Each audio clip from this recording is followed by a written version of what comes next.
नमस्कार. आपण ऐकत आहात चैत्राली यमकर लिखित लग्नानंतर होईल का प्रेम भाग 16वा. पबमधील तो कानठळ्या बसवणारा बेस म्युझिकचा आवाज आता कीर्तीच्या काळजाचा ठोका चुकवत होता. रंगीबिरंगी लेझर लाईटच्या झगमगाटात रिचाचा तो बेफिकीर डान्स पाहून कीर्तीच्या मनातील संतापाचा बाण अखेर फुटला. रिचा ज्या पद्धतीने आयरनच्या मेसेजचा उल्लेख करून कीर्तीला हिणवत होती ते सहन करण्याच्या पलीकडे होतं. काय माहीत आहे तुला? रिचाने रागाने कीर्तीचा हात धरला आणि तिला ओढत एका शांत कोपऱ्यात नेलं. रिचाने आपला हात झटकत तोऱ्यात तिला पुढे विचारलं. तिच्या डोळ्यात नशा होती, पण त्या नशेतही एक प्रकारची असुरक्षितता लपत नव्हती. हेच की आर्यन माझा होता. आम्ही दोघे एकमेकांवर मनापासून प्रेम करत होतो हे तुला पहिल्या दिवसापासून माहीत होतं. तरीही तू मुद्दाम आमच्यात आलीस. तू त्याला तुझ्या ग्लॅमरचं, पैशाचं आणि कारखानीस कुटुंबातील तुझ्या प्रभावाचं आमिष दाखवलंस. तू त्याला माझ्यापासून तोडलंस आणि आता माझ्याच समोर त्याच्याशी चॅटिंग करण्याच्या गोष्टी करतेस. तुला स्वतःची लाज वाटत नाही का? तसं कीर्तीने रिचाच्या डोळ्यात डोळे घालून पाहत म्हटले. कीर्ती, तू खूप भोळी आहेस ग. रिचाने ड्रिंकचा घोट घेतला आणि थंडपणे हसत म्हटलं. पण त्या हसण्यात एक प्रकारचा क्रूरपणा होता. आर्यन तुझ्याकडे का होता माहीत आहे? कारण तू कारखानीस आहेस म्हणून. पण त्याला कळलं की तू त्याच्यासाठी रिस्क घेणार नाहीस आणि मी मात्र काहीही करायला तयार आहे. सो तो माझ्याकडे वळला. यात माझी काय चूक? ती तिच्या हृदयावर बोट ठेवून बोलत होती. तुला वाटतं आर्यन तुझ्या त्या साध्या सुध्या प्रेमासाठी थांबला असता? त्याला असं लाईफ हवं होतं जे फक्त मी देऊ शकत होते. आणि राहिला प्रश्न प्रेमाचा, तर जगात जे हवं ते मिळवायला थोडं स्मार्ट व्हावं लागतं. तू हरलीस कीर्ती, हे मान्य कर. आर्यनला मी हवी होते त्यावेळी, कारण मी त्याच्या प्रत्येक गरजा पूर्ण केल्या. मी नाही हरली तू हरली आहेस. कीर्तीचा आवाज थरथरत होता, पण त्यात एक ठामपणा होता. स्वतःच्या सख्ख्या बहिणीचा आनंद चोरून तू जे मिळवलेस त्याला यश नाही म्हणत. आणि चूक बनशील तर ती तुझी नाहीच आहे. तुझ्या त्या सो कॉल्ड जेलिसीची आहे ती. कीर्तीने जवळ येत म्हटलं. तुला नेहमी जे माझं आहे ते हवं असतं. लहानपणापासून हेच चालू आहे.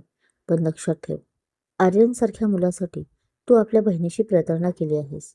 मला काही माहीत नाही असं समजू नकोस. मी गप्प आहे कारण घराची इज्जत मला प्रिय आहे. अग्नेय दादाला हे कळलं तर तो तुला कधीच माफ करणार नाही.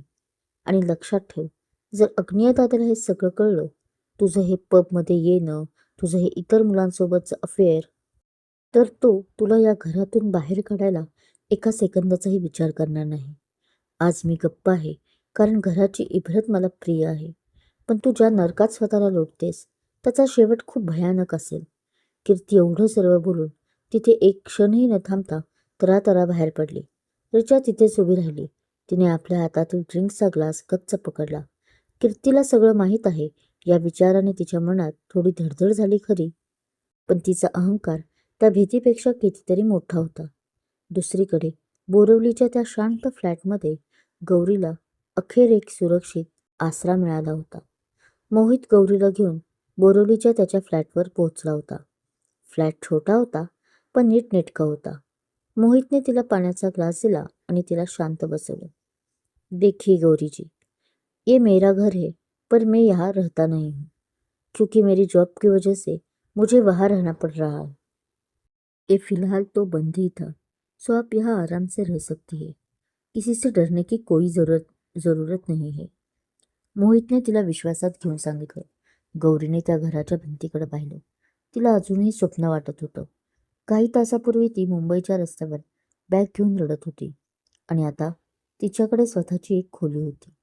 मोहित, तू माझ्यासाठी जे काही केलेस ते खूप मोठं आहे, पण मी तुला याचे पैसे कसे देणार? माझ्याकडे तर काहीच नाहीये. अरे पागल हो क्या आप? मोहित हसून म्हणाला. पैसे कहाँ भागे जा रहे हैं? पहले आप खुद को संवर लो. कल मैं सुबह 9 बजे आ जाता हूँ. हम कल आपके लिए कुछ काम ढूंढते हैं. ये मुंबई है मेरी जान. यहाँ मुफ्त की रोटी नहीं मिलती. कुछ भी चाहे काम करो, पर करो. और हाँ, उस रागिनी की उस रागिनी को सोच से अपने दिमाग से निकाल देना। वो वैसी ही है। उसको सिर्फ पैसों की भाषा समजती है। ह्यूमन्स की कदर नाही आहे उसे. तो खरं काय ते बोलून सांगतो. गौरीला थोडं हायसं वाटलं. तिने मोहितचे आभार मानले. मोहित निघून गेल्यावर तिने दरवाजा आतून घट्ट लावून घेतला. खिडकीतून बाहेर दिसणारी मुंबईची रोषणाई तिला आता थोडी ओळखीची वाटू लागली होती.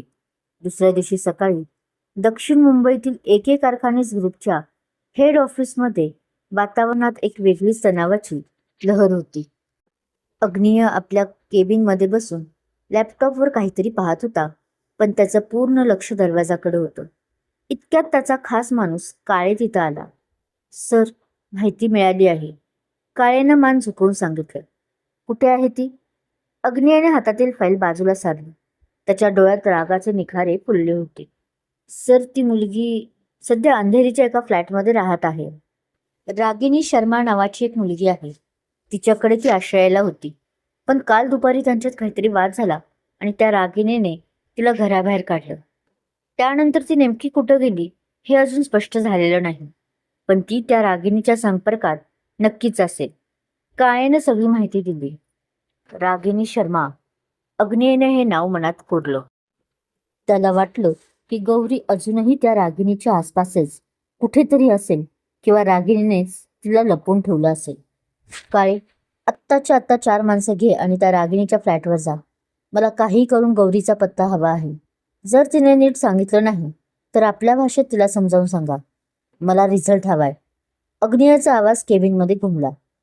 तिकडे बोरवलीत मोहित गौरीला घेऊन एका मोठ्या ऑफिसच्या इमारतीसमोर उभा होता.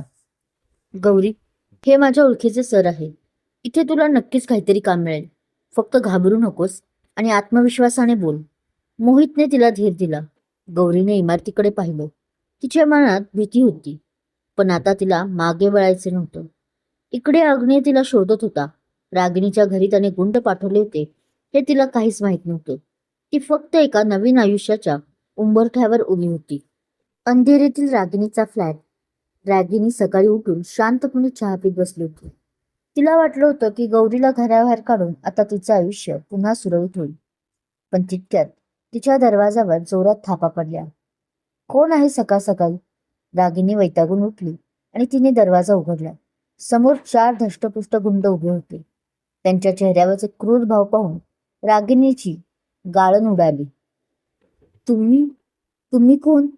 काय हवंय तुम्हाला? रागिनी स्वतःला हिंमत देत विचारली.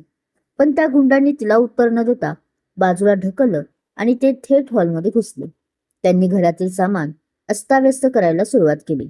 गौरी कुठं आहे? एकाने तिचा हात गच्च पकडून विचारलं. कोण? गौरी? मी तिला कालच घराबाहेर काढले. मला काही माहीत नाही. रागिनी थोडी घाबरूनच सांगत होती, पण कुणीही तिचं ऐकायला तयार नव्हतं. खोटं बोलू नकोस. आम्हाला माहीत आहे ती तुझ्याच संपर्कात आहे. जर तू नीट पत्ता सांगितला नाहीस तर हे घर आणि तुझं थोबाड दोन्ही राहणार नाही. एका गुंडाने तिला धमकावलं. त्याने सोफ्यावर ठेवलेला काचेचा फ्लॉवर पॉट जमिनीवर जोरात आपटला. रागिनी थरथर कापत होती. तिला आता आपल्या कर्माची फळं मिळायला लागली होती. अहो, खरं सांगते मी. ती बॅग घेऊन कुठेतरी गेली. मला पत्ता नाही माहीत. प्लीज मला सोडा. गुंडांनी पूर्ण घर शोधून काढलं, पण तिथे गौरी नव्हती. लक्षात ठेव, जर आम्हाला कळलं की तू लपवतेस तर तुला आमचे सर सोडणार नाही. असं म्हणून त्यांनी पुन्हा तिला एकदा जोरात धक्का दिला आणि ते तिथून निघून गेले. रागिनी जमिनीवर बसून रडत होती. तिला ते सर्व ऐकून जोराचा धक्का बसला होता. ही मुलगी पहिल्यांदा शहरात आली आहे आणि तिचा शोध कोण घेत आहे? काय केलं असेल या गावातल्या छोरीनं? तिला रागही येत होता. ती स्वतःशी तंत्रणात बोलत होती. काय होईल जेव्हा अग्नियाला कळेल की गौरी रागिनीकडे नाहीये? तो आता कोणता नवीन मार्ग शोधेल आणि रिचा कीर्तीचं भांडण घरापर्यंत पोहोचणार का? बाकी हा भाग कसा वाटला कमेंट करून नक्की सांगा. नवीन असाल तर मला फॉलो करायला विसरू नका. धन्यवाद.